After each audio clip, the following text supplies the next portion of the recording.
അസ്സാം വലൈക്കും വറഹമത്തല്ലാഹി വബർക്കാത്ത്. ബിസ്മില്ലാഹി റഹ്മാൻ റഹീം. അൽഹംദുലില്ലാ വസ്സലാത്തു വസ്സലാം അല റസൂൽ അമീൻ വാല അലിഹി വസഹബി അജ്മഈൻ അമ്മാബാദ്. വളരെ സ്നേഹത്തോടു കൂടി സ്നേഹക്കൂടിലേക്ക് നിങ്ങളെല്ലാവരെയും സ്വാഗതം ചെയ്യണം. കുടുംബവുമായി ബന്ധപ്പെട്ട് നമ്മളൊക്കെ പലപ്പോഴും പരാതിപ്പെടാറുള്ളൊരു കാര്യം, ഞാൻ പലതും ചിന്തിക്കുന്നു, പല കാര്യങ്ങളും മക്കൾക്ക് വേണ്ടി ചെയ്യണമെന്ന് ആഗ്രഹിക്കുന്നു, പക്ഷേ മക്കൾ വേറെ ഒരു റൂട്ടിലേക്ക് വഴി മാറുന്നു. ഞാൻ എത്ര പറഞ്ഞിട്ടും അവരെ കൺവിൻസ് ചെയ്യാൻ എനിക്ക് സാധിക്കുന്നില്ല. അതുപോലെ തന്നെ മക്കൾ പല ആവശ്യങ്ങളായിട്ട് എൻ്റെ അടുത്ത് വരുന്നു, അത് ഉൾക്കൊള്ളാൻ എനിക്കും സാധിക്കുന്നില്ല. പരസ്പരം കാന്തങ്ങളെപ്പോലെ അടുക്കേണ്ട ആളുകൾ പരസ്പരം അകന്നു പോകുകയാണ് ചെയ്യുന്നത്. എന്താണ് പരിഹാരം എന്നാണ് പലപ്പോഴും രക്ഷിതാക്കൾ ചോദിക്കാറുള്ളത്. ഇത് കുട്ടികളുടെ ഭാഗത്തുനിന്ന് ചിന്തിക്കുമ്പോൾ ഞാൻ എത്ര പറഞ്ഞാലും എൻ്റെ രക്ഷിതാക്കൾ അത് ഉൾക്കൊള്ളാറില്ല, അവർക്ക് മനസ്സിലാവണില്ല. ഞാൻ പറയുന്നത് എന്താണെന്ന് പോലും അവർക്ക് മനസ്സിലാക്കാൻ സാധിക്കണില്ല. എങ്ങനെ ഇത് പറയേണ്ടത് എനിക്കും അറിയില്ല എന്ന രൂപത്തിലാണ് കുട്ടികളും പറയാറുള്ളത്. ഇതിൻ്റെ രണ്ടിൻ്റെയും ഒരു സൊല്യൂഷൻ എന്താണ്? പരസ്പരം ഒന്നിച്ച് നിൽക്കേണ്ട കുടുംബാംഗങ്ങൾ ഇങ്ങനെ അകന്നു പോയാൽ പറ്റുമോ? അത് അടുപ്പിക്കാനുള്ള മാർഗങ്ങൾ എന്തൊക്കെയാണ്? അതിലേക്കാണ് ഇന്ന് സ്നേഹക്കൂട് നിങ്ങളെ ക്ഷണിക്കുന്നത്. ഇന്ന് നമ്മോടൊപ്പം പങ്കുചേരുന്ന ബഹുമാനനായ സഹസറാണ്. നിങ്ങൾക്ക് എല്ലാവർക്കും വേണ്ടി അദ്ദേഹത്തിനെ വളരെ സ്നേഹത്തോടു കൂടി സ്വാഗതം ചെയ്യണം. അസ്സലാമു അലൈക്കും. കഴിഞ്ഞൊരു എപ്പിസോഡിൽ നമ്മൾ രക്ഷിതാക്കളിൽ നിന്നും മക്കൾ അകലുന്നത് എന്തുകൊണ്ട് എന്ന് ചോദിച്ച സമയത്ത് ഒരുപാട് അതിനുള്ള കാരണങ്ങൾ നമ്മൾ പരിഹരിച്ചു, കാരണങ്ങൾ കണ്ടെത്തി, പ്രശ്നങ്ങൾ പരിഹരിച്ച് നല്ല ചില മാർഗനിർദ്ദേശങ്ങൾ നൽകാൻ സാധിച്ചിട്ടുണ്ട്. പലപ്പോഴും രക്ഷിതാക്കൾ ചോദിക്കുന്ന അല്ലെങ്കിൽ കുട്ടികൾ പറയുന്ന ഒരു കാര്യമാണ് ഇൻട്രൊഡക്ഷനായിട്ട് ഞാൻ മുന്നിൽ വെച്ചത്. അപ്പോൾ ആ ഒരു ചർച്ചയിലേക്ക് നിങ്ങളെ സ്വാഗതം ചെയ്യും. ബിസ്മില്ല. നമ്മുടെ ഏറ്റവും വലിയ കുളിർമ, സന്തോഷം, സമാധാനം, ഇതൊക്കെയാണ് കുടുംബ സംവിധാനത്തിൽ മക്കളെ ചൊല്ലി കണ്ണീരൊഴുക്കുന്ന രക്ഷിതാക്കളുടെ എണ്ണം ഓരോ ദിവസവും കൂടുകയാണ്.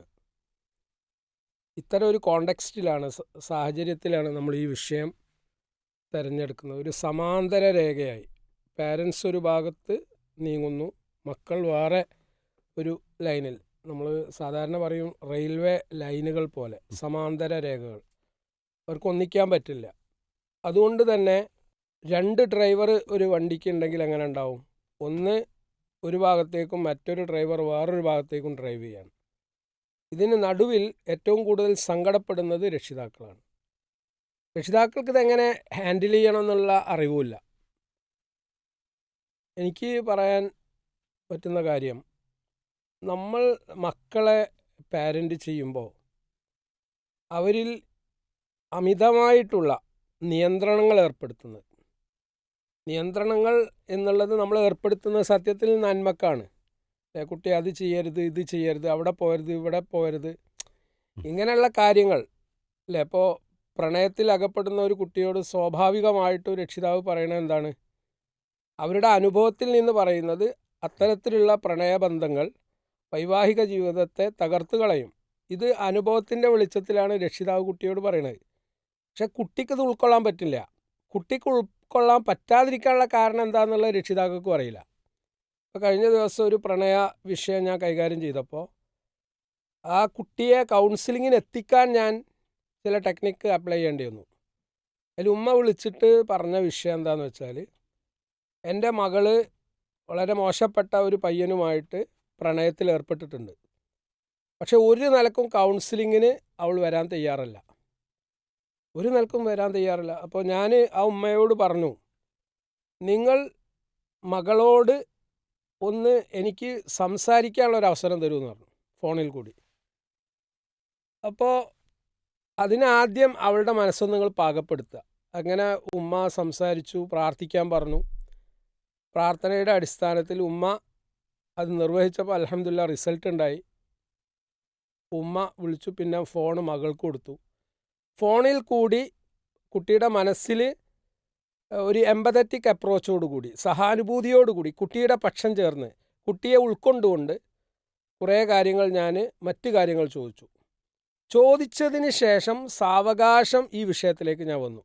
ഡയറക്റ്റായിട്ട് ആദ്യം തന്നെ ഈ വിഷയം ഞാൻ സംസാരിച്ചിട്ടില്ല.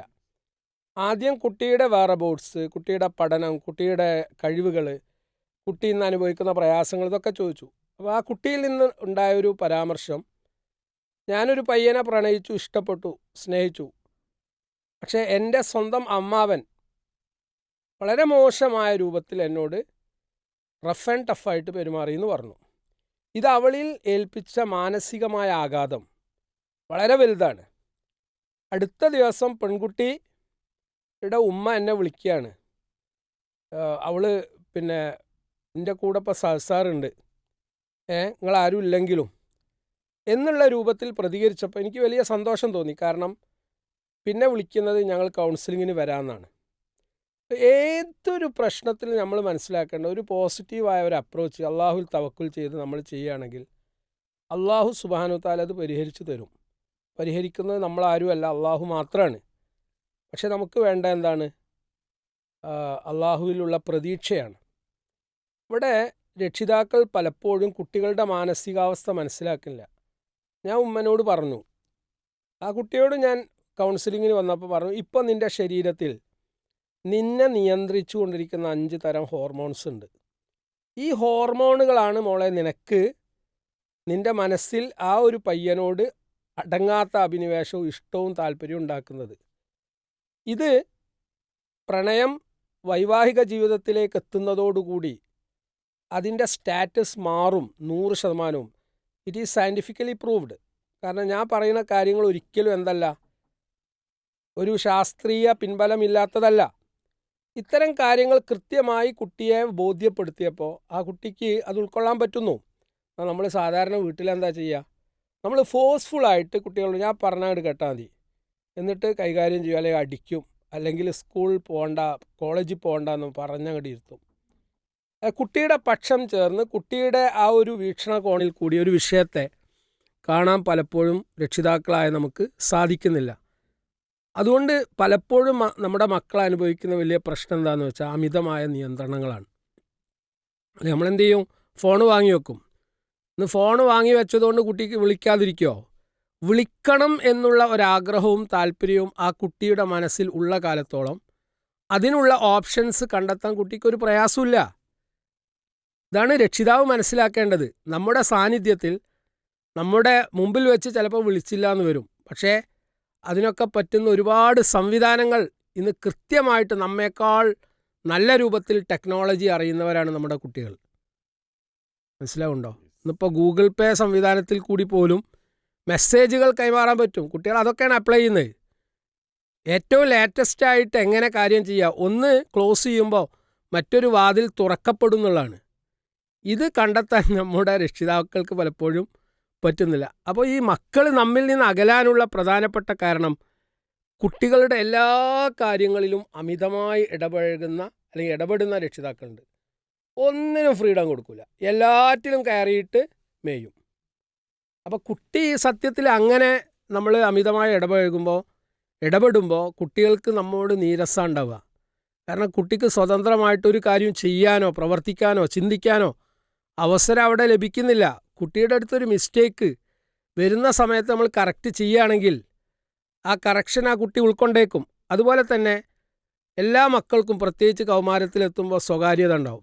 അവരുടേതായ ഡയറി ചിലപ്പോൾ ഉണ്ടാവും, പുസ്തകങ്ങളുണ്ടാവും. അതൊക്കെ അവരിങ്ങനെ മറച്ച് ആരോടും കാണിക്കാതെ അതവരുടെ സ്വകാര്യതയാണ്. എന്നാൽ പബ്ലിക്കായിട്ട് മറ്റുള്ളവരുടെ മുമ്പിൽ വെച്ച് അവളുടെ ഡയറി നമ്മൾ വായിക്കുക, അല്ലെങ്കിൽ വീട്ടിലുള്ള മറ്റ് അംഗങ്ങളെ കൊണ്ട് അത് ട്രേസ് ഔട്ട് ചെയ്യുക, കണ്ടെത്തുക, അവരുടെ മുമ്പിൽ വെച്ച് കുട്ടിയെ ഇൻസൾട്ട് ചെയ്യുക. ഇതൊക്കെ തന്നെ ഇനി മേലിൽ ഞാൻ നിങ്ങളോട് ഒരു കാര്യവും പറയൂല. കുട്ടികൾ പ്രതികരിക്കുന്ന പ്രതികരണങ്ങൾ അതൊക്കെ. ഇതുവരെ ഉമ്മനോട് ഞാൻ എല്ലാം പറഞ്ഞിരുന്നു, അപ്പം നിങ്ങൾ പബ്ലിക്കായിട്ട് എൻ്റെ അനിയത്തിമാരുടെ മുമ്പിൽ വെച്ച് അല്ലെങ്കിൽ ജ്യേഷ്ഠത്തിയുടെ മുമ്പിൽ വെച്ച് എന്നെ ഇൻസൾട്ട് ചെയ്തില്ലേ, അതുകൊണ്ട് ഇനി ഞാൻ പറയണ പ്രശ്നമല്ല. കാരണം അവർക്കൊരു ഗ്രഡ്ജ് അല്ലെങ്കിൽ ഒരു തരം വിഷമം ഉള്ളിലുണ്ടാവുകയാണ്. അപ്പോൾ രക്ഷിതാക്കൾ നമ്മൾ ശ്രദ്ധിക്കേണ്ടത് കുട്ടികളിൽ മിസ്റ്റേക്സ് ഉണ്ടാവും. പ്രത്യേകിച്ച് ഈ പ്രായത്തിൽ അവരുടേതായ തകരാറുകൾ സംഭവിക്കുമ്പോൾ പബ്ലിക്കായിട്ട് അവരെ ഇൻസൾട്ട് ചെയ്യാതെ സ്വകാര്യമായിട്ട് ഇൻഡിവിജ്വൽ അറ്റൻഷൻ കൊടുത്ത് വ്യക്തിപരമായിട്ടുള്ള ശ്രദ്ധ നൽകി അവരെ തിരുത്തുക എന്നുള്ളതാണ് ഒരു രക്ഷിതാവിൻ്റെ അണ്ടർലൈൻ. രക്ഷിതാവാണ്, രക്ഷകനാണ് അവർ, അല്ലാതെ ശിക്ഷകനല്ലല്ലോ. ഇന്ന് ചില രക്ഷിതാക്കളൊക്കെ ശിക്ഷിക്കുന്നത് കണ്ടാൽ അവരുടെ ദേഷ്യം മുഴുക്കെ ആ കുട്ടിയോട് അങ്ങോട്ട് തീർക്കുകയാണ്. ഇപ്പോൾ കഴിഞ്ഞ ദിവസം വന്ന കേസിൽ ഉമ്മ പറയാണ്, വാപ്പപ്പോൾ 1 മാസമായിട്ട് ഓള് തീരെ വിളിക്കുന്നില്ല, കാരണം ഈ പ്രണയം കണ്ടെത്തിയതോടുകൂടി വാപ്പയ്ക്ക് അങ്ങോട്ട് മടുത്തു. പക്ഷെ അത് സ്വാഭാവികമായിട്ടും അകൽച്ച വർദ്ധിപ്പിക്കാനേ ഉപകരിക്കുള്ളൂ. അതൊരിക്കലും ഒരു സൊല്യൂഷൻ അല്ലല്ലോ. അപ്പം നമ്മോട് ഒരാൾ പിണങ്ങി നിന്ന് 2-3 മാസം പിണങ്ങി നിന്ന് കഴിഞ്ഞിട്ടുണ്ടെങ്കിൽ പിന്നെ നമുക്ക് അവരോട് എന്താ ഫീൽ ചെയ്യുക? അതാണ് നമ്മൾ ചിന്തിക്കേണ്ടത്. അപ്പോൾ കുട്ടികൾ മാതാപിതാക്കളിൽ നിന്ന് അകന്നു പോകാനുള്ള ഏറ്റവും പ്രധാനപ്പെട്ട കാരണമാണ് സ്വകാര്യതയില്ലായ്മയും അമിതമായ നിയന്ത്രണങ്ങളും. അത് നമ്മൾ ശ്രദ്ധിക്കണം. സാധാരണ പറയാറുണ്ട്, ഒരു പക്ഷിയെ നമ്മൾ പിടിക്കുമ്പോൾ മുറുക്കി പിടിച്ചിട്ടുണ്ടെങ്കിൽ അത് ചത്തുപോകും, വിടർത്തിയിട്ടുണ്ടെങ്കിൽ പാറിപ്പോവും. അപ്പോൾ ഇൻ ബിറ്റ്വീൻ രണ്ടിൻ്റെ ഇടയിലുള്ള ഒരു വസ്തു അല്ലേ, അതിന് അതല്ല പറയാം, അത് സ്വീകരിക്കുന്നതായിരിക്കും നമ്മൾ ശ്രദ്ധിക്കേണ്ടത്. നിയന്ത്രണങ്ങൾ എവിടെയും ആവശ്യമാണ്. പക്ഷെ അത് അമിതമാകുമ്പോഴോ അല്ലേ, ഏതൊരാളും ഇപ്പോൾ വലിയ മുതിർന്ന ആളുകളാണെങ്കിൽ പോലും നമ്മളൊന്ന് ആലോചിച്ച് നോക്കൂ, നമ്മുടെ A to Z കാര്യങ്ങളിൽ ഒരു അമിതമായ നിയന്ത്രണം കൊണ്ടുവന്നു കഴിഞ്ഞാൽ തീർച്ചയായും ആ പ്രക്രിയയോടും അല്ലെങ്കിൽ ആ ഒരു എന്ത് കാര്യത്തിലാണോ നമ്മൾ നിയന്ത്രിക്കുന്നത് അതിലൊരു ഓവർകം ചെയ്യാനുള്ള, അതിനൊക്കെ തരണം ചെയ്യാനുള്ള, അല്ലെങ്കിൽ അതിനൊന്ന് ചാലഞ്ച് ചെയ്യാനുള്ള മനസ്സാണ് മുതിർന്നവരായ നമ്മുടെ മനസ്സിൽ പോലും ഉണ്ടാവുക എന്നുള്ളതാണ്. അപ്പം അതുകൊണ്ട് കുട്ടികളെ നിയന്ത്രണം ആവശ്യമാണ്, നിയന്ത്രിക്കൽ ആവശ്യമാണ്. പക്ഷേ അത് അമിതമായി കഴിഞ്ഞാൽ നമ്മളെ കുട്ടികളെ സർഗശേഷികളും അതുപോലെ തന്നെ എന്താ പറയുക എല്ലാ കഴിവുകളും നശിക്കാനും അതിലുപരി രക്ഷിതാക്കളായ നമ്മളോടൊരു എഗെയിൻസ്റ്റ് മൈൻഡ്, ഒരു ആൻറ്റി മൈൻഡ് ക്രിയേറ്റ് ചെയ്യാനാണ് അത് ഇടയാക്കുക എന്നുള്ളതാണ്. ആ കാര്യം നമ്മൾ ശ്രദ്ധിക്കുക. അതുപോലെ തന്നെ രഹസ്യങ്ങൾ അല്ലേ, ഏതൊരാൾക്കും അവരുടേതായ കുറേ സീക്രട്സുകൾ ഉണ്ടാവും. ആ സീക്രട്ടുകളായിട്ട് തന്നെ നിലനിൽക്കട്ടെ. ഇപ്പോൾ കുട്ടികൾ ചില രഹസ്യങ്ങളായിട്ട് അവരുടെ പേഴ്സണലായിട്ടുള്ളൊരു കാര്യം നമ്മുടെ അടുത്ത് വന്ന് പറഞ്ഞു കഴിഞ്ഞാൽ നമ്മൾ ഏതെങ്കിലും ഒരു അവരായിട്ട് എന്തെങ്കിലും ഒരു പ്രശ്നമുള്ള സമയത്ത് ഇത് കുടുംബത്തിൽ ഒന്നാകെ പൊട്ടിക്കുന്ന സാഹചര്യം, പിന്നീട് ആ കുട്ടി നമ്മളിൽ നിന്ന് അകലുന്നുള്ളിൽ യാതൊരു സംശയവും വേണ്ട. ഇതൊക്കെ പ്രത്യേകിച്ച് ഉമ്മമാരാണ് ഈ മേഖലയിൽ ശ്രദ്ധിക്കേണ്ടതെന്നുള്ളതാണ്. ഉമ്മമാരെ രക്ഷിതാക്കൾ രണ്ടുപേരും ശ്രദ്ധിക്കണം. എങ്കിലും ഉമ്മമാരോടൊന്നുകൂടി അടിവരയിട്ട് ഈ കാര്യം പറയുകയാണ്. നമ്മുടെ മക്കളുടെ സ്വകാര്യത ഏറ്റവും കൂടുതൽ കാത്തു സൂക്ഷിക്കേണ്ടവരും സംരക്ഷിക്കേണ്ടവരും അവർക്ക് പ്രൊട്ടക്ഷൻ കൊടുക്കേണ്ടവരും മാതാക്കളായ നമ്മളാണ്, രക്ഷിതാക്കളായ നമ്മളാണ്. പക്ഷേ നമ്മൾ തന്നെ അത് പൊട്ടിച്ചു കഴിഞ്ഞാൽ പിന്നീട് എന്തൊരു സേഫ്റ്റിയാണ്, എന്തൊരു സുരക്ഷിതത്വ ബോധമാണ് നമ്മുടെ മക്കൾക്ക് നമ്മുടെ വന്നിട്ടുണ്ടാവുക. അപ്പം അതുകൊണ്ട് ആ കാര്യം നമ്മൾ ശ്രദ്ധിക്കുക. നമ്മളുടെ കുട്ടികൾക്കിടയിൽ പോലും ഇപ്പോൾ ഒരാളുടെ എന്തെങ്കിലും പ്രശ്നങ്ങളുണ്ടെങ്കിൽ അത് മറ്റുള്ള മക്കളുടെ ഇടയിൽ പോലും നമ്മൾ ചർച്ച ചെയ്യരുത് എന്നതാണ് കുട്ടികൾ നമ്മളിൽ നിന്നും അകലാതിരിക്കാൻ നമ്മൾ ശ്രദ്ധിക്കേണ്ട ഒരു കാര്യം എന്നുള്ളതാണ്. പലപ്പോഴും ഈ കൗൺസിലിങ്ങിനൊക്കെ ഓരോ കേസായിട്ട് വരുമ്പോൾ ചെറിയ കുട്ടികളുണ്ടാവും, വലിയ കുട്ടികളും ഉണ്ടാവും. എന്നിട്ട് കൗൺസിലിങ്ങിൻ്റെ റൂമിലേക്ക് തന്നെ എല്ലാവരും ഒന്നിച്ചാൽ കയറുക. എന്നിട്ട് ഈ മൂത്ത കുട്ടിയുടെ പ്രണയത്തെക്കുറിച്ച് ചെറിയ കുട്ടീൻ്റെ സാന്നിധ്യത്തിലാണ് ഇതെല്ലാം കൂടി വിളിച്ചു പറയുക. അപ്പം ഞാൻ പറയാറുണ്ട്, മോള് പുറത്തു പോ, കുട്ടികളെ അങ്ങോട്ട് കയറ്റാൻ പറ്റില്ല. കാരണം ഓരോരുത്തർക്ക് അവരുടെ ഒരു കംഫർട്ട് സോണുണ്ട്. അത് നമ്മൾ ഒരിക്കലും ബ്രേക്ക് ചെയ്യാൻ പാടില്ല. കാരണം അത് അവരുടെ അഭിമാനത്തിന് ക്ഷതം വരുത്തുന്ന കാര്യമാണ്.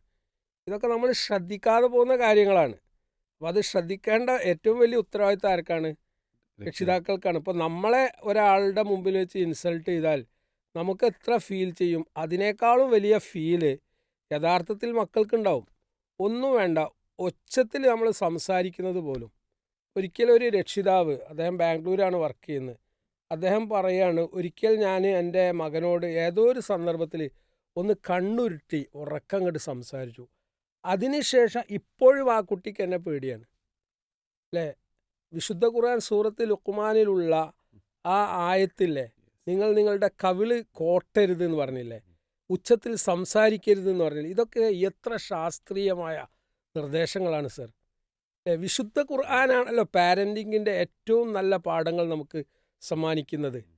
അള്ളാഹുവിലുള്ള അചഞ്ചലമായ വിശ്വാസം നമ്മുടെ മക്കളിൽ ഉണ്ടാവണമെങ്കിൽ പാരൻസ് അതിന് റോൾ മോഡൽ ആവണ്ടേ?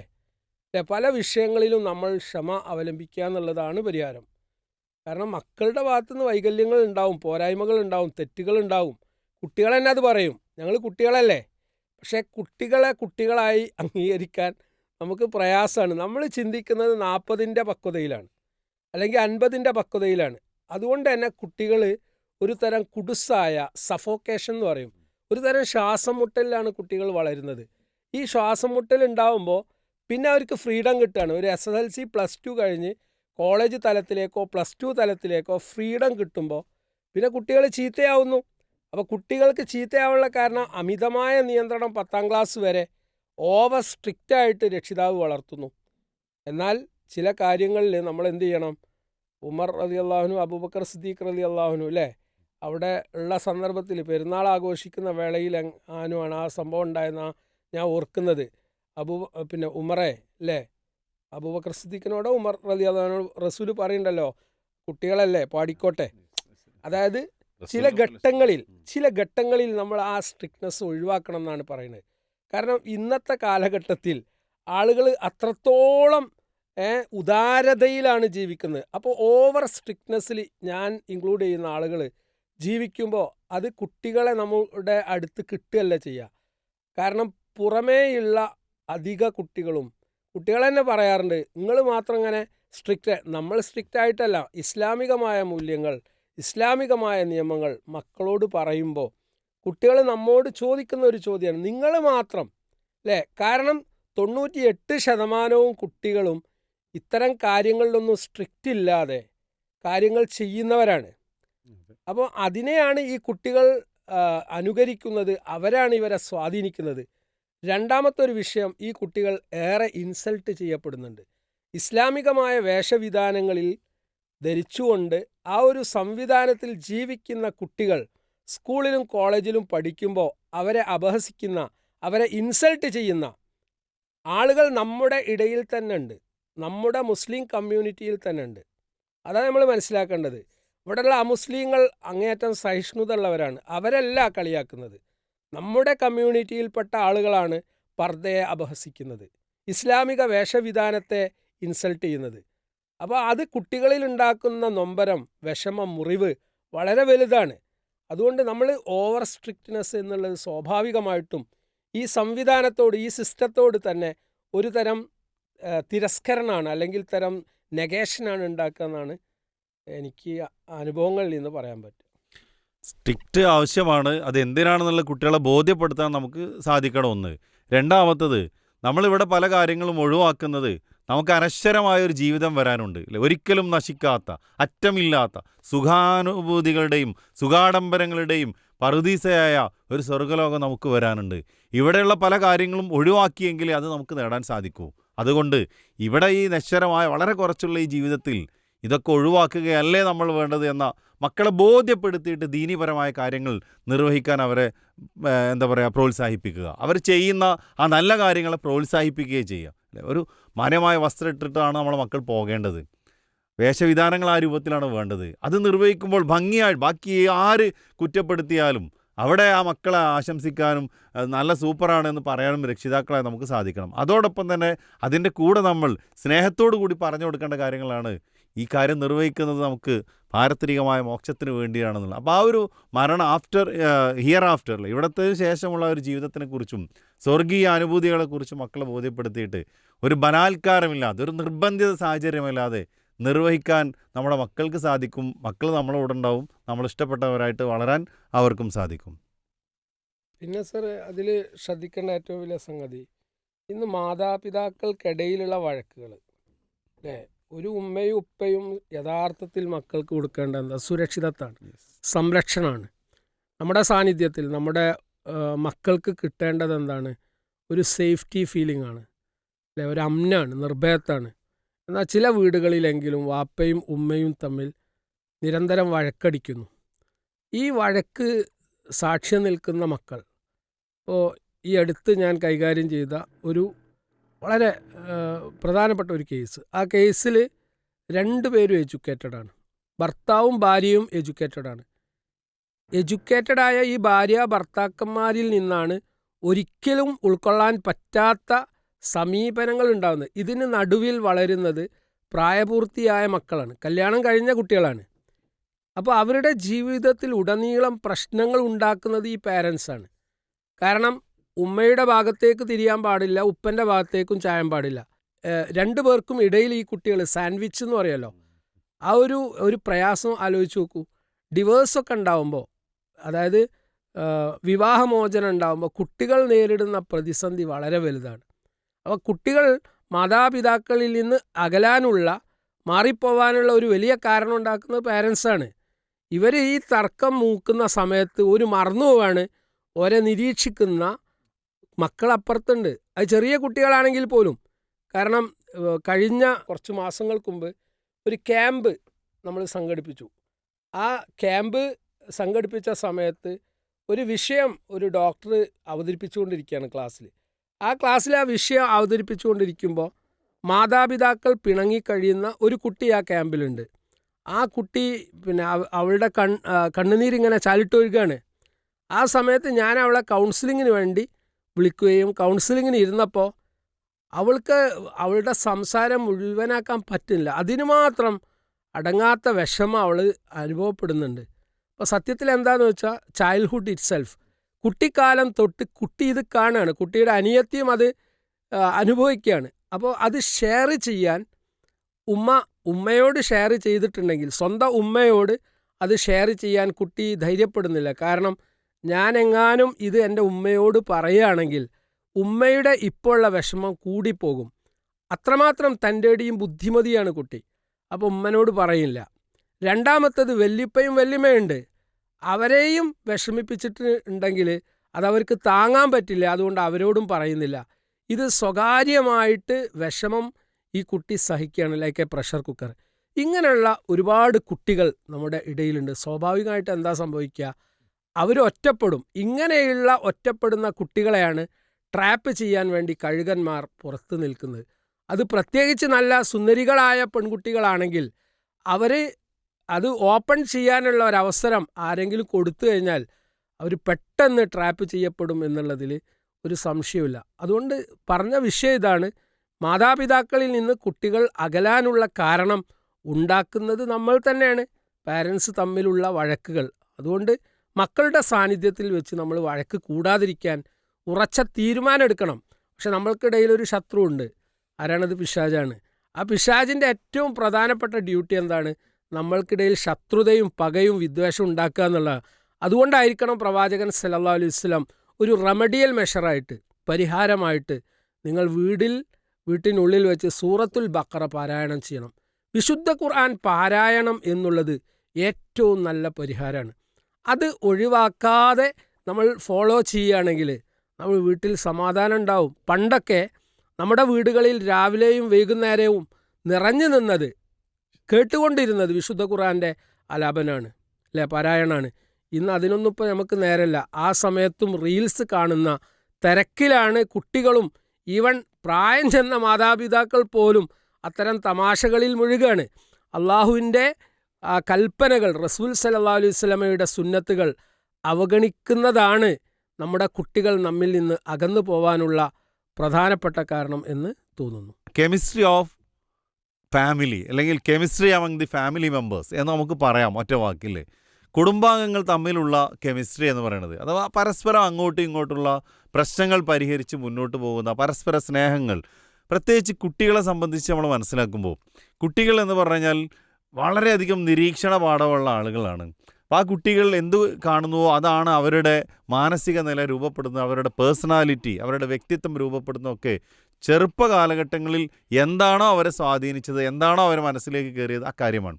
അപ്പം അവിടെ ഭാര്യയും ഭർത്താവും തമ്മിൽ കലഹിക്കുന്നവരാണെങ്കിൽ ആ കുട്ടിയുടെ മനസ്സിൽ എന്നും അരാജകത്വ ചിന്തയും അതല്ലെങ്കിൽ എന്താ പറയുക, ലോ സെൽഫ് എസ്റ്റീം ഉണ്ടാവുക. ഒരു സ്വയം തന്നെ ഒരു വിലയും മതിക്കാത്ത രൂപത്തിലാണ്, എനിക്കൊന്നും ചെയ്യാൻ സാധിക്കുകയില്ല, എന്നെ ആർക്കും വേണ്ടല്ലോ എന്ന രൂപത്തിലാണ് കുട്ടികളുടെ മനസ്സിലുണ്ടാവുക എന്നുള്ളതാണ്.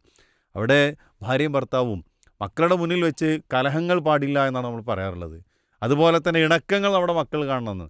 ആധുനിക സൈക്കോളജിയിൽ ചെറിയൊരു എഡിറ്റ് വന്നുള്ളത്, എത്ര നമ്മൾ പരിശ്രമിച്ചാലും ചെറിയ ചെറിയ പിണക്കങ്ങളൊക്കെ ഭാര്യ ഭർത്താവുമ്പോൾ ഉണ്ടാവും.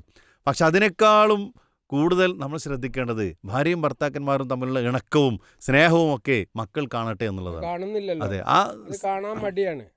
അതിപ്പോ അവരെ ഒന്ന് ഹഗ് ചെയ്യുന്നത്, അല്ലെങ്കിൽ ഒന്നിച്ച് ഭക്ഷണം കഴിക്കുന്നത്, ഒന്നിച്ച് യാത്ര ചെയ്യുന്നത്, ആ സ്നേഹം പങ്കുവെക്കുന്നത്, ഇതൊക്കെ സ്വകാര്യമായിട്ട് ആരും കാണാത്ത രൂപത്തിലും കലഹിക്കുന്നത് പബ്ലിക്, അതിന് ആർക്കും ഒരു പ്രശ്നമില്ല. അപ്പോൾ പറയാം അത് അങ്ങനെ ചെയ്യാൻ പറ്റൂല, കലഹിക്കാൻ പറ്റുമോ? ഓക്കെ, അതിൻ്റെ ഹലാലും ഹറാമും നമ്മൾ ചർച്ച ചെയ്യുന്നതിന് മുമ്പ് സ്നേഹിക്കുന്നത് അല്ലെങ്കിൽ ഒന്നിച്ച് ഇരിക്കുന്നത് അത് കാണാൻ പറ്റില്ല എന്ന് പറയുന്ന ആള് കലഹിക്കുന്നതിൽ ഫത്ത് പറയട്ടെ. അതെല്ലാവരും കാണും, നാട്ടിലുള്ള എല്ലാവരും അറിയുന്നു, വീട്ടിലുള്ളവരും അറിയുന്നുണ്ട്, പുറമുള്ളവരും അറിയുന്നുണ്ട്. കാരണം അവിടെ കോലാഹലം തുടങ്ങിയിട്ടുണ്ട്, അല്ലേ? ഇവിടെ നമ്മൾ ശ്രദ്ധിക്കേണ്ട വിഷയം എന്താ? സ്നേഹിക്കുന്നതാണ് കാണേണ്ടത്. വല്ലപ്പോഴും പിണക്കങ്ങൾ ഉണ്ടാവും, ഇല്ലാത്ത ഒരു വീടുമില്ല. പക്ഷേ പിണക്കത്തേക്കാൾ കൂടുതൽ ഇണക്കങ്ങൾ ഉണ്ടാവാനുള്ള ഡെലിബറേറ്റ് അറ്റംപ്റ്റ്, ബോധപൂർവമായ പരിശ്രമങ്ങൾ. അപ്പോൾ ഇടയ്ക്കൊന്ന് കമ്മ്യൂണിക്കേറ്റ് ചെയ്യാൻ വേണ്ടി കുടുംബത്തിലുള്ള അംഗങ്ങൾ ഒന്നിച്ചിരുന്നാൽ മതി. ഉപ്പക്ക് പറയാനുള്ളത് ഉപ്പ പറയട്ടെ, ഉമ്മക്ക് പറയാനുള്ളത് ഉമ്മ പറയട്ടെ, മക്കൾക്ക് പറയാനുള്ളത് മക്കളും പറയട്ടെ, എല്ലാവരും പറയട്ടെ, എന്നിട്ട് ഒരാൾ കേൾക്കട്ടെ. ജഡ്ജ്മെൻ്റലാവാതിരിക്കുക. ഇപ്പോൾ ഒരാൾ സംസാരിക്കുമ്പോഴേക്ക് എന്താ പറയാൻ പോലും എനിക്കറിയാം, ചടിയിരി. ഇതാണ് നമ്മളൊരു ഡോമിനേറ്റിംഗ് ക്യാരക്ടർ നമ്മൾ കാണിക്കുന്നത്, പ്രത്യേകിച്ച് ചില ഭർത്താക്കന്മാർ അല്ലേ. എന്നാൽ ചില വീടുകളിൽ ഡോമിനേറ്റ് ചെയ്യുന്നത് സ്ത്രീകളാണ്. അവർ ഭർത്താക്കന്മാർക്ക് ഒരു നിലയും വിലയും കൊടുക്കില്ല. അത് വലിയ പ്രശ്നമാണ്. ചില വീടുകളിലൊക്കെ കൺട്രോൾ ചെയ്യുന്നത് സ്ത്രീകളാണ്.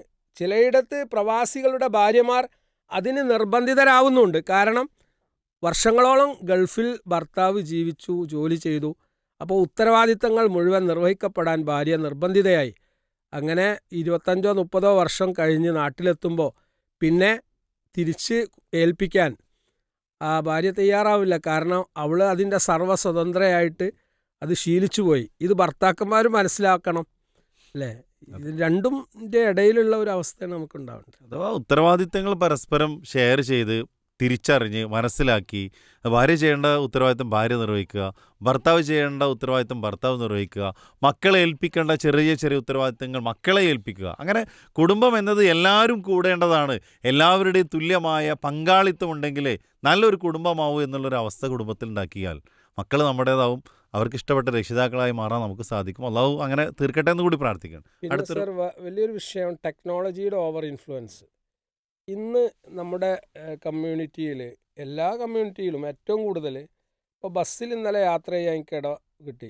അപ്പോൾ ഈവൺ ഒരു കണ്ടക്ടർ, കണ്ടക്ടറുടെ ഏറ്റവും പ്രധാനപ്പെട്ട ഡ്യൂട്ടി KSRTCയിലാണ് യാത്ര ചെയ്തത്. അപ്പോൾ ലേഡി കണ്ടക്ടറാണ് അവിടെ പിന്നെ ഡീൽ ചെയ്യുന്നത്. അപ്പോൾ കുറഞ്ഞ സമയം കിട്ടിയപ്പോൾ അവർ യൂട്യൂബിലാണ്. ഇതെല്ലാവരും, അതായത് ഓരോരുത്തരും അവരുടെ സമയം സോഷ്യൽ മീഡിയയിലാണ്. അതിനാണ് ഞാൻ ഈ കാര്യം പറഞ്ഞത്. അത് ചെയ്യരുതെന്നൊന്നും പറഞ്ഞിട്ട് കാര്യമില്ല, കാരണം അതിനൊരു അട്രാക്ഷൻ ഉണ്ട്. അപ്പോൾ ഇങ്ങനെ ടെക്നോളജി ഇൻഫ്ലുവൻസ് ചെയ്യുന്ന ഒരു സമൂഹത്തിൽ നമ്മൾ ജീവിക്കുമ്പോൾ അതിന് ഗുഡ് ഇഫക്ട്സും ബാഡ് ഇഫക്ട്സും ഉണ്ട്. അപ്പോൾ ഗുഡ് ഇഫക്ട്സിനെ പരമാവധി വർദ്ധിപ്പിക്കാൻ വേണ്ടി ബോധപൂർവം നമ്മൾ ശ്രമിക്കുക. മോശപ്പെട്ട സ്വാധീനം ഉണ്ടാവുന്നുണ്ട്, അതില്ലാതാക്കാനും ലഘൂകരിക്കാനും നമ്മൾ ബോധപൂർവം ശ്രമിക്കണം. ഇല്ലെങ്കിൽ എന്താ ചെയ്യുക, കുട്ടികൾ ആ ഒരു റൂട്ടിലേക്ക് കയറിപ്പോവും. പ്രത്യേകിച്ച് ചെറിയ കുട്ടികൾ എന്ന് പറഞ്ഞാൽ 3 വയസ്സ് 4 വയസ്സൊക്കെ ഉള്ള കുട്ടികളുടെ കൈകളിൽ മൊബൈൽ ഫോണാണ്. ഇത് രക്ഷിതാക്കൾ ശ്രദ്ധിക്കേണ്ട കാര്യമാണ്. കാരണം കുട്ടികൾക്ക് ഭക്ഷണം കഴിക്കാനും കുട്ടികൾക്ക് വസ്ത്രം ധരിക്കാനും കുട്ടികൾ എന്ത് ചെയ്യാനും ആ ഒരു മൊബൈൽ സപ്പോർട്ട് വേണം. ഇത് ശീലിപ്പിക്കുന്ന മാതാക്കൾ, പ്രത്യേകിച്ച് മാതാക്കൾ, കാരണം ഏറ്റവും കൂടുതൽ സമയം കുട്ടികളുടെ കൂടെ ഉള്ളത് മാതാക്കളാണ്. അപ്പോൾ ഈ ശല്യം ഒഴിവാക്കാൻ വേണ്ടിയിട്ടാവും ചിലപ്പോൾ അന്ന് കൊണ്ടുപോയി കണ്ടോയെന്ന് പറഞ്ഞ് കൊടുക്കുന്നത്. പക്ഷേ ആ സമയത്ത് ഈ കുട്ടി നിരന്തരം, അവൻ്റെ യങ്ങായ ബ്രെയിനാണല്ലോ, വല്ലാതെ പക്വത എത്താത്ത, പ്രായമെത്താത്ത ഒരു ബ്രെയിനിലേക്കാണ് ഇത്തരം മെസ്സേജുകൾ, ഗെയിം എഡിക്ഷനിലേക്ക് കുട്ടി എത്തുന്നത്. പിന്നെ ആ കുട്ടിക്ക് പഠനത്തിൽ വീക്കായതിന് പറഞ്ഞിട്ട് കാര്യമല്ല, ആക്രമണ വാസന വർദ്ധിച്ചതിന് പറഞ്ഞിട്ട് കാര്യമല്ല, ശ്രദ്ധയില്ലാത്തതിന് പറഞ്ഞിട്ട് കാര്യമല്ല, മെമ്മറി ലോസിന് പറഞ്ഞിട്ട് കാര്യമല്ല. ഇതൊക്കെ നമ്മൾ ഉണ്ടാക്കിയെടുത്തതാണ്. അപ്പോൾ ചെറിയ കുട്ടികൾക്ക് മൊബൈൽ ഫോൺ കൊടുക്കുമ്പോൾ അതിൽ നിയന്ത്രണം വരുത്തുക എന്നുള്ളത് നമ്മുടെ ധാർമ്മിക ബാധ്യതയാണ്. മൊബൈൽ കൊടുക്കണ്ടെന്നല്ല ഞാൻ പറഞ്ഞത്, ഓരോ പ്രായത്തിനനുസരിച്ച് അവരുടെ നീഡ്സ് മനസ്സിലാക്കിക്കൊണ്ട് വേണം നമ്മൾ ആ ഗാഡ്ഗറ്റ്സ് കൊടുക്കുന്നത്. അതുപോലെ ഓൺലൈൻ റിലേഷൻഷിപ്സ് അത് വ്യാപകമാവാണ്. കുട്ടികളുടെ ഇൻസ്റ്റാഗ്രാം അല്ലേ, അവരുടെ പേഴ്സണാലിറ്റി പോലും നിർണ്ണയിക്കുന്നത് ഇത്തരത്തിലുള്ള ഷോർട്സും റീൽസും അതുപോലെയുള്ള ചാറ്റുകളൊക്കെയാണ്. അപ്പോൾ ഈ കുട്ടികളെ നമ്മൾ ചേർത്ത് പിടിച്ചിട്ട് അവരുടെ ലോകം എന്താണ്, അവരെന്താണ് കാണുന്നത്, ആരുമായിട്ടാണ് സൗഹൃദം പങ്കുവെക്കുന്നത്, ഈ ടെക്നോളജിയെക്കുറിച്ചുള്ള ഒരറിവ്, ബാലപാഠങ്ങൾ ഉമ്മക്കും ഉപ്പക്കും ഉണ്ടാവണം. നമ്മൾ അപ്ഡേറ്റ് ചെയ്തേ പറ്റൂ. നമ്മൾ അപ്ഡേറ്റ് ചെയ്തിട്ടില്ലെങ്കിൽ കുട്ടികൾ എന്ത് ചെയ്യും, വേറെ പാരലൽ വേൾഡിലേക്ക്. സാറ് നേരത്തെ ചോദിച്ച ചോദ്യം രണ്ടും സമാന്തര രേഖകളാണ്. അപ്പോൾ അവരെ നമ്മിലേക്ക് ചേർത്ത് വെക്കണമെങ്കിൽ അവർ ഏത് ലോകത്താണ് സഞ്ചരിക്കുന്നത് എന്നുള്ള ഒരു കാഴ്ചപ്പാട് നമുക്കുണ്ടാവണം. അതിന് അവരിലേക്ക് ഇറങ്ങിച്ചെല്ലാൻ, കുട്ടികളിലേക്ക് ഇറങ്ങിച്ചെന്ന് അവരോട് കമ്പനിയായിട്ട് കാര്യങ്ങളൊക്കെ ഒന്ന് ചോദിച്ചു നോക്കുന്നുണ്ട് നിങ്ങൾ. കുട്ടികൾക്ക് വലിയ ഇഷ്ടമാണത്, അവരെല്ലാം പറഞ്ഞു തരും. അതിനാദ്യം നമ്മുടെ ആ ഗൗരവഭാവം വിടണം. ചില ആളുകളൊക്കെ എപ്പോഴും ഗൗരവഭാവത്തിലാണ് അല്ലേ? എന്നിട്ട് റസൂലിൻ്റെ മാതൃക അങ്ങനെ പറയും ചെയ്യും. റസൂലിൻ്റെ മാതൃക പറയുന്നതോടൊപ്പം ആ ഗൗരവഭാവം ഒന്ന് വിട്ടിട്ട് കുട്ടികളുടെയിലേക്കൊന്ന് ഇറങ്ങിച്ചെന്ന് അവരുടെ പ്രശ്നങ്ങളൊക്കെ ഒന്ന് കേട്ട് അവരോടൊക്കെ ഒന്ന് തമാശ പറയാൻ നമുക്കായിട്ടില്ല എങ്കിൽ നമ്മുടെ മക്കൾ നമ്മിൽ നിന്ന് നഷ്ടപ്പെടും, ഒരു സംശയമില്ല എന്നാണ് എനിക്ക് പറയാനുള്ളത്. ഇതിൽ നമ്മുടെയൊക്കെ സ്വഭാവം രൂപീകരിക്കുന്നതിൽ ഏറ്റവും കൂടുതൽ പങ്ക് വഹിക്കുന്നത് ഇപ്പോൾ മൊബൈൽ ഫോണുകളാണ്, സോഷ്യൽ മീഡിയകളാണ്, നമ്മൾ ഉപയോഗിക്കുന്ന വ്യത്യസ്ത ആപ്പുകളാണ്. നമ്മൾ ധരിക്കുന്ന വസ്ത്രങ്ങൾ തീരുമാനിക്കാൻ പോലും നമുക്കിന്ന് ബുദ്ധിയില്ലാതായി മാറിയിരിക്കുന്നതാണ്. അവിടെയും നമ്മൾ പരസ്യത്തിൻ്റെയൊക്കെ മായാവലയങ്ങളിൽ അകപ്പെട്ടുകൊണ്ടാണ് സെലക്ട് ചെയ്യുന്നത്. പ്രത്യേകിച്ചും കുട്ടികളെ ഏറെ സ്വാധീനിക്കുന്നതാണ് അവരുപയോഗിക്കുന്ന മൊബൈൽ ഫോണുകളും അവർ കാണുന്ന അവർ സോഷ്യൽ മീഡിയയിലൂടെ കാണുന്ന റീൽസുകളൊക്കെ. അതുകൊണ്ട് തന്നെയൊക്കെ ആവാം ഏതൊരു കാര്യത്തിനും ഇന്ന് ചെറിയ വളരെ എന്താ പറയുക കമൻറ്റുകളൊക്കെ വളരെ മോശമായ രൂപത്തിൽ ഉപയോഗിക്കുന്ന ആളുകളെപ്പോലും വലിയ നല്ല സ്റ്റാൻഡേർഡുള്ള സ്ഥാപനങ്ങൾ പോലും പരസ്യത്തിന് വേണ്ടി ഉപയോഗിക്കുന്നത്. കുട്ടികൾ ഏറ്റവും കൂടുതൽ കാണുന്നത് ഇതുപോലെയുള്ള കോമഡിയിലൂടെയും ഹാസ്യത്തിലൂടെയൊക്കെ കാര്യങ്ങൾ അവതരിപ്പിക്കുന്നവരാണ്. അവിടെ സോഷ്യൽ മീഡിയകളും അതുപോലെ മൊബൈൽ ഫോണും ടെക്നോളജിയൊന്നും പാടെ ഒഴിവാക്കിക്കൊണ്ടുള്ള ഒരു ജീവിതം ഇനി സാധ്യമല്ല. നേരത്തെ പറഞ്ഞതുപോലെ തന്നെ അവിടെ പോസിറ്റീവ്സ് എന്തൊക്കെയാണ്, നെഗറ്റീവുകൾ എന്തൊക്കെയാണ്, ആ പോസിറ്റീവ് വശങ്ങൾ ഉപയോഗിച്ചാൽ ജീവിതത്തിൽ വിജയങ്ങൾ നേടാനും നല്ല നേട്ടങ്ങൾ ഉണ്ടാക്കാനും അതിലൂടെ ചെറുപ്പത്തിൽ പഠിക്കുന്ന സമയത്ത് പോലും പല കാര്യങ്ങളിൽ ഇടപെടാനൊക്കെ സാധിക്കുമെന്നാണ്. പഠനരംഗത്ത് വളരെ ഉയർന്ന മേഖലയിലേക്ക് എത്താനൊക്കെ. എന്താ അറിയോ, ഇവിടെ ഒരു വലിയ പ്രശ്നം വരുന്ന വെച്ചാൽ ഈ ഇവർ സെലിബ്രിറ്റീസ് ഉണ്ടല്ലോ, ഈ സെലിബ്രിറ്റീസ് പണം ഉണ്ടാക്കുന്നു, അവർ ഫെയിം ആകുന്നു, അവർ അങ്ങേയറ്റം പിന്നെ വ്യൂവേഴ്സ് കൂടുന്നു. എന്നാൽ മൂല്യങ്ങൾ ഇവിടെ മാറിയിട്ടുണ്ട്. അത് നമ്മൾ മനസ്സിലാക്കണം.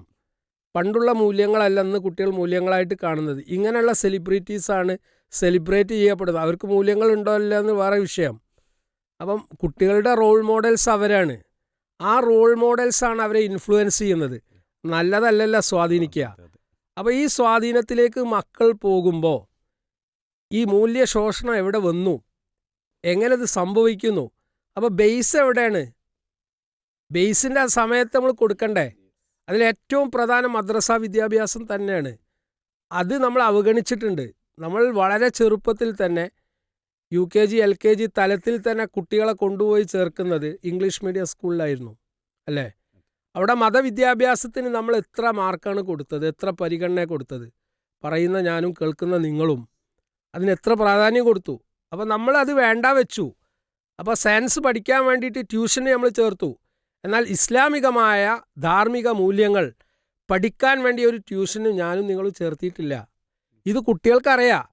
കുട്ടികൾ നമ്മെയാണ് ഇത്തിബാ ചെയ്യുന്നത്. നമ്മൾ എത്രത്തോളം പ്രാധാന്യം മതമൂല്യങ്ങൾക്ക് നൽകുന്നുണ്ട് എന്ന് കുട്ടികൾക്ക് കൃത്യമായ ധാരണ ഉണ്ട്.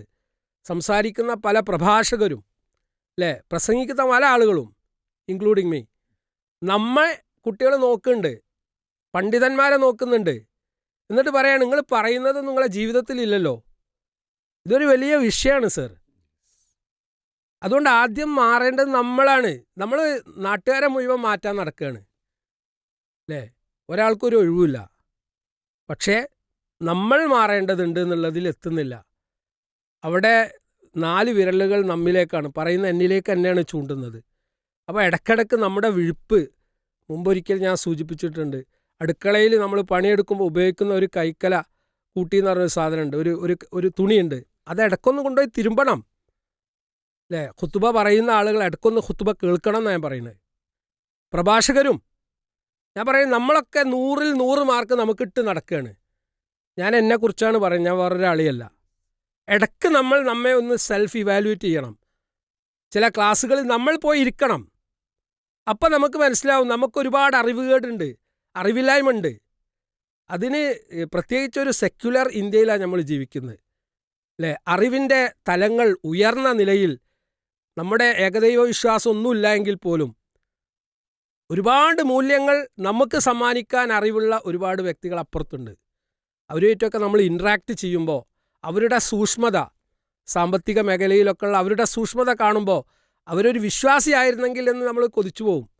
പക്ഷെ നമ്മൾ വിശ്വാസം ഉണ്ട് എന്ന് പറയുന്ന ആളുകൾക്ക് ധാർമ്മിക മൂല്യച്യുതി കാണുമ്പോൾ നമുക്ക് വലിയ പ്രയാസമുണ്ട്. ഇത് രണ്ടും നമ്മൾ വരുന്ന വലിയ കോൺഫ്ലിക്റ്റാണ്. ഇത് മക്കൾക്ക് കൂടുതൽ അറിയാം. നമ്മൾ വിചാരിക്കും നമ്മളെ കുട്ടികൾക്കൊന്നും അറിയില്ലാന്ന്. ആ ധാരണ നമ്മൾ ഒഴിവാക്കുക. നമ്മൾ ഏറ്റവും കൂടുതൽ നിരീക്ഷിക്കപ്പെടുന്നുണ്ട്. പ്രത്യേകിച്ച് ഈ സോഷ്യൽ സ്റ്റാറ്റസ് ഉള്ള ഇത്തരം സംസാരങ്ങൾ നടത്തുന്ന ഇത്തരം പൊതുമേഖലയിൽ ഒക്കെ പ്രവർത്തിക്കുന്ന ആളുകൾ കൗൺസിലിങ്ങിൽ ഇരിക്കുന്നതുകൊണ്ടാണ് ഞാൻ ഈ അടുത്തൊരു കുടുംബ ഇഷ്യൂ ഡീൽ ചെയ്തപ്പോൾ സങ്കടം തോന്നിപ്പോയി. കാരണം പബ്ലിക് ഫിഗറായിട്ട് നിൽക്കുന്ന ആളുകൾക്ക് അവരുടെ ധാർമ്മികത വളരെ മോശമാണ്. അപ്പം അങ്ങനെ അവർ പെരുമാറുമ്പോൾ അത് മക്കൾ റോൾ മോഡലാക്കി സ്വീകരിക്കുകയാണ്. അപ്പോൾ മക്കളെ പറഞ്ഞിട്ട് കാര്യമല്ല, നമ്മൾ നമ്മെ പറയാം. അപ്പോൾ നമ്മൾ ചീത്തയാവുന്നത് കൊണ്ട് തന്നെയാണ് നമ്മുടെ മക്കൾ നമ്മിൽ നിന്ന് അകലുന്നത്. അപ്പോൾ ഒരു കാരണം അതിനുണ്ടെന്ന് എനിക്ക് തോന്നുന്നു. അതാണ് പറഞ്ഞതിൻ്റെ താല്പര്യം. കണ്ണാടിയുടെ മുന്നിൽ പോയി നമ്മളെല്ലാവരും എല്ലാ ദിവസവും 1, 2, 3, 4, 5 തവണ ഒക്കെ നിൽക്കാറുണ്ട്. ആ കണ്ണാടി ഒന്ന് തിരിച്ചു പിടിച്ച് മനസ്സിലേക്കൊന്ന് ചൂണ്ടിയാൽ എത്രത്തോളം അവിടെ നീതി പുലർത്താൻ എനിക്കും ഇത് കേൾക്കുന്ന ഇത് കാണുന്ന ഓരോരുത്തർക്കും സാധിക്കുമെന്ന് നമ്മൾ തിരിച്ചു നോക്കുക. അവിടെയാണ് നമ്മളെ ഒന്ന് ഇവാലുവേറ്റ് ചെയ്യേണ്ട സമയം അതിക്രമിച്ചിട്ടുണ്ട് എന്നുള്ളതാണ്. മക്കളെക്കുറിച്ച്, അവർ ചെയ്യാത്തതിനെക്കുറിച്ച്, അവരുടെ സ്വഭാവ ദൂഷ്യങ്ങളെക്കുറിച്ച്, അവരുടെ അരുതായ്മകളെക്കുറിച്ചൊക്കെ പരാതിപ്പെടുമ്പോൾ തന്നെ ആ ദുർഗുണങ്ങളിൽ ഏതെങ്കിലുമൊക്കെ ലിസ്റ്റ് ഔട്ട് ചെയ്യുമ്പോൾ എൻ്റെ ജീവിതത്തിൽ വരുന്നുണ്ടോ എന്നൊരു പരിശോധന നമ്മൾ നടത്തേണ്ടതില്ലേ? പലതും അങ്ങോട്ട് ആവശ്യപ്പെടുമ്പോൾ തിരിച്ച് ചെറിയ കുട്ടിയാണെങ്കിൽ പോലും ആ കുട്ടി ഇങ്ങോട്ട് ചോദിക്കുമ്പോൾ അടിപതറി നിൽക്കേണ്ട ദാരുണമായ അവസ്ഥ നമുക്കുണ്ടോ? അല്ലെ, അങ്ങനത്തെ ഒരു ചോദ്യം നേരിടാനുള്ളൊരു ഗതി ഉണ്ടാവാതിരിക്കട്ടെ, നമുക്ക് പ്രാർത്ഥിക്കാം. പക്ഷേ അതുണ്ടെങ്കിൽ 100% നമ്മുടെ മക്കൾ ഇന്നല്ലെങ്കിൽ നാളെ നമ്മുടെ കാര്യം ചോദിക്കുമെന്നതാണ്. അപ്പം അതുകൊണ്ട് നമ്മളെക്കുറിച്ചൊന്ന് വിലയിരുത്തണം.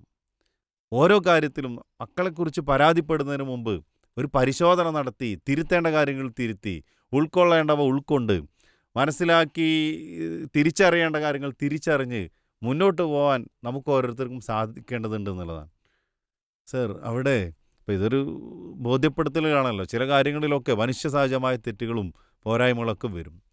ചിലപ്പോൾ മക്കളോട് നമ്മൾ ചെയ്തൊരു പ്രശ്നമാവട്ടെ, അല്ലെങ്കിൽ നമ്മളെ അടുത്ത് വന്നൊരു ഫോൾട്ട് ആവട്ടെ, അല്ലേ, മക്കൾ കണ്ടു.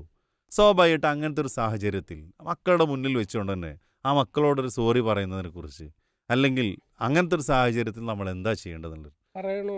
അതിലൊരു സംശയം വേണ്ട. നമ്മുടെയൊക്കെ മക്കൾ തന്നെ നമ്മളോട് പല കാര്യങ്ങളും പറയാറുണ്ട്. നമ്മുടെ ഏറ്റവും വലിയ തിരുത്തൽ ശക്തികൾ, ഇപ്പം ഞാൻ എൻ്റെ മക്കളിൽ നിന്ന് ഒരുപാട് കാര്യങ്ങൾ പഠിക്കുന്ന ആളാണ്. അതുകൊണ്ടാണ് ഞാൻ അങ്ങനെയൊക്കെ സംസാരിക്കുന്നത്. പലതും നമ്മുടെ മക്കളാണ് നമ്മെ പഠിപ്പിക്കുന്നത്.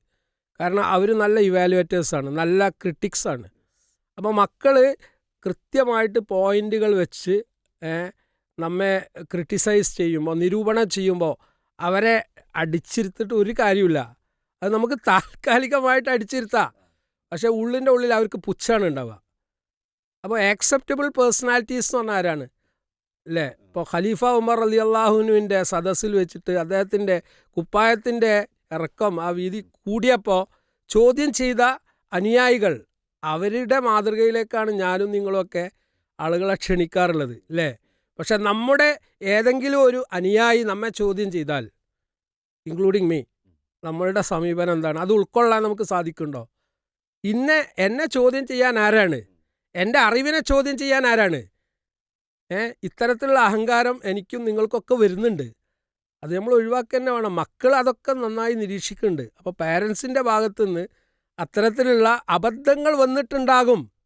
എൻ്റെ ചെറുപ്പകാലത്ത് ഞാൻ പഠിക്കുന്ന സമയത്ത് തെറ്റുകൾ, അതിനെക്കുറിച്ച് ഗൗരവമില്ലാത്ത പ്രായത്തിൽ തെറ്റുകൾ വന്നിട്ടുണ്ട്. ബോധ്യമായപ്പോൾ തിരുത്തിയിട്ടുണ്ട്. അപ്പം മക്കളത് അറിയാൻ ഇടവന്നു. അവരോടത് പറയേണ്ടതില്ല. ഇനി ഏതെങ്കിലും സന്ദർഭത്തിൽ അറിയാൻ ഇടവന്നിട്ടുണ്ടെങ്കിൽ അത് നമ്മൾ അവർക്ക് പറഞ്ഞു കൊടുക്കണം, ബോധ്യപ്പെടുത്തണം. 2, നമ്മുടെ ഭാഗത്ത് ഏതെങ്കിലും കയർക്കലോ അല്ലെങ്കിൽ അനീതിയോ ഒക്കെ വന്ന് തെറ്റാണ് നമുക്ക് ബോധ്യമായി, ഓൺ ദി സ്പോട്ട് നമ്മളത് തിരുത്തണം എന്നുള്ള അഭിപ്രായക്കാരനാണ് ഞാൻ. അപ്പോൾ മാഷാ അല്ലാ മക്കൾക്ക് ബോധ്യമാവും, അല്ലേ? ചെറുപ്പത്തിലൊക്കെ നമ്മൾ മക്കളെ അടിച്ചു പോയിട്ടുണ്ടാവും. പാരൻറ്റിങ്ങിനെ കുറിച്ച് കൃത്യമായ ധാരണയില്ലാത്ത പ്രായത്തിൽ മക്കളോട് ഒരിക്കലും ചെയ്യാൻ പാടില്ലാത്ത ക്രൂരമായിട്ടുള്ള അവസ്ഥയാണ് അടി. പ്രത്യേകിച്ച് 10 വയസ്സിന് മുമ്പുള്ള അടി. പലപ്പോഴും നമ്മൾ അടിച്ചിട്ടുണ്ടാവും. ആ അടി ഉണ്ടാക്കിയിട്ടുള്ള മാനസികാഘാതം, ട്രോമ, ഷോക്ക് വളരെ വലുതാ. ബോധ്യമായ ഘട്ടത്തിൽ നമ്മളത് തിരുത്തണം. അല്ലാതെ അതിൽ ന്യായീകരിക്കരുത്. തെറ്റേതാർക്കും വരാലോ. നമ്മുടെ പ്രകൃതം തന്നെ തെറ്റ് ചെയ്യുന്നതല്ലേ. അത് പണ്ഡിതനാണെങ്കിലും തെറ്റ് വരാം. നമ്മളാരും മഅ്സൂമീങ്ങളല്ല, പ്രവാചകൻ സല്ലല്ലാഹു അലൈഹി വസല്ലം ഒഴിച്ച്, അല്ലേ? പാരൻറ്റിങ്ങുമായി ബന്ധപ്പെട്ട്, കുട്ടികളുടെ പരിചരണവുമായി ബന്ധപ്പെട്ടുള്ള കാര്യങ്ങളാണ് നമ്മൾ ചർച്ച ചെയ്തത്. അൽഹംദുലില്ലാ, ഒരുപാട് നിർദ്ദേശങ്ങൾ ഈ ഓരോ സ്നേഹക്കൂടിൻ്റെ എപ്പിസോഡുകൾ മുന്നോട്ട് പോകുമ്പോഴും ഈ ഒരു സീറ്റിലിരിക്കുമ്പോൾ ചില കാര്യങ്ങൾ എന്നെ ബോധ്യപ്പെടുത്താറുള്ളത് ഇതിന് പകരം വേറെ ആരെങ്കിലുമൊക്കെ നിശ്ചയിക്കണം എന്നുള്ളതാണ്. കാരണം അത്രമാത്രം ചില കുത്തുകൾ എനിക്ക് കൊള്ളുന്നുണ്ട് എന്നുള്ളതാണ്. അത് കൊള്ളേണ്ടത് തന്നെയാണ്, തിരുത്തേണ്ടത് തന്നെയാണെന്ന് ബോധ്യപ്പെടുത്തുന്നു. അൽഹംദുലില്ലാ, അള്ളാഹു ആ രൂപത്തിൽ നമ്മുടെ അടുത്ത് വന്ന ഫാൾട്ടുകളൊക്കെ തിരുത്തി മുന്നോട്ട് പോകാൻ, അത് ഈവൻ പാരൻറ്റിങ്ങിലാണെങ്കിലും മതപരമായ കാര്യത്തിലാണെങ്കിലും സമൂഹത്തിൽ ജീവിക്കുന്ന ഏത് മേഖലയാണെങ്കിലും ഫാൾട്ടുകളാണ് എന്ന് കണ്ടെത്തിയാൽ അത് തിരുത്തി മുന്നോട്ട് പോകാനുള്ളൊരു മനസ്സ് അള്ളാഹു നമുക്കൊക്കെ നൽകുമാറാവട്ടെ എന്ന് പ്രാർത്ഥിക്കുന്നു. നമ്മുടെ മക്കളെ കൺകുളിർമയുള്ള മക്കളായിട്ട് അള്ളാഹു നിലനിർത്തി തരുമാറാവട്ടെ. ഇഹലോകത്തിലും പരലോകത്തിലും അള്ളാഹു നമുക്കും അവർക്കുമൊക്കെ ഖൈറും ബർക്കത്തും നൽകുമാറാവട്ടെ. നമ്മുടെ മാതാപിതാക്കൾ, അവർക്ക് അള്ളാഹു ഈ ആഫിയത്തും ആരോഗ്യവും, അതുപോലെ തന്നെ മരണപ്പെട്ട ആളുകളാണെങ്കിൽ അവർക്ക് അള്ളാഹു ഖബർ ജീവിതം വിശാലമാക്കട്ടെ. സ്വർഗ്ഗലോകത്ത് അവരെയും നമ്മയൊക്കെ ഒരുമിച്ച് കൂട്ടട്ടെ എന്ന് പ്രാർത്ഥിക്കുകയാണ്. വാഖിർ ദഅ്വാനാ അൽഹംദുലില്ലാഹി റബ്ബിൽ ആലമീൻ. അസ്സലാമു അലൈക്കും വറഹ്മത്തുള്ളാഹി.